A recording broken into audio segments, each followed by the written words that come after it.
மாவட்ட நிர்வாகமும் பொது நூலகத்துறையும் இணைந்து நடத்துகின்ற வேலூர் 4வது ஆண்டு வேலூர் புத்தக திருவிழாவை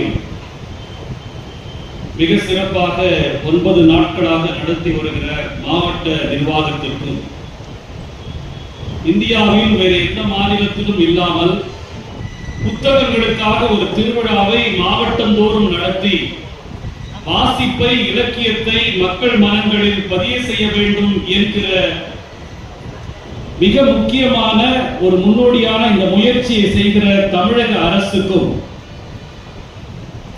இந்த நிகழ்ச்சி சிறப்பாக நடப்பதற்கு காரணமாக இருக்கிற ஒவ்வொருவருக்கும் என்னுடைய மாலை வணக்கத்தை நான் தெரிவித்துக் கொள்கிறேன்.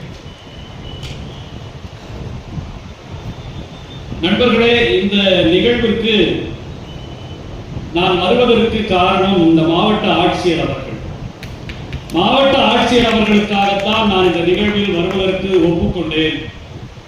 தமிழ்நாட்டில் எந்த ஊரில் புத்தக திருவிழாக்களில் பேசினாலும், எந்த ஊர் மேடைகளில் பேசினாலும் வேலூரில் பேசுகிற நிறைவு என்பது வேறு எங்கும் கிடைப்பதில்லை. ஏனென்றால் வேலூர் தான் மேடையில் ஏறி பேசுவதற்கான பயிற்சி எனக்கு தந்த இடம் வேலூர்.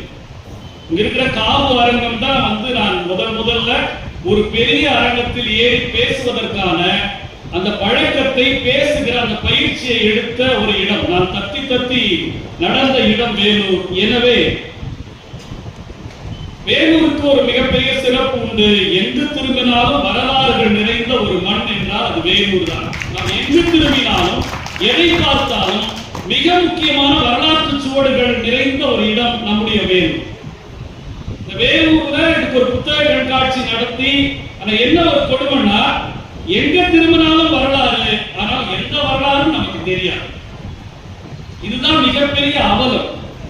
எல்லா இடங்களிலும் வரலாற்று சிறப்பு மிக்க. இப்படி திரும்பி பார்த்தீங்கன்னா கோட்டை, இப்படி வலது பக்கம் பார்த்தா ஊரிஸ் கல்லூரி, இடது பக்கம் பார்த்தீங்கன்னா முதல் இந்திய சுதந்திர போராட்டம் சிப்பாய் கழகம் நடந்த இடம், அப்படி திரும்பினா சிஎம்சி. இந்த மாதிரி திரும்புற இடங்கள் எல்லாம் வரலாறுகள் நிரம்பிய ஒரு இடம் வேலூர் நண்பர்களே. ஆனால் என்னவென்று சொன்னால், நமக்கு அந்த வரலாற்று உணர்வு இல்லாமல் இருக்கிறது.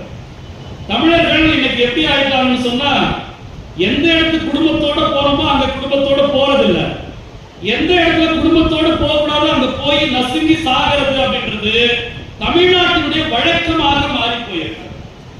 நீங்க உலகத்திலே நான் உங்களுக்கு சொல்லுகிறேன்.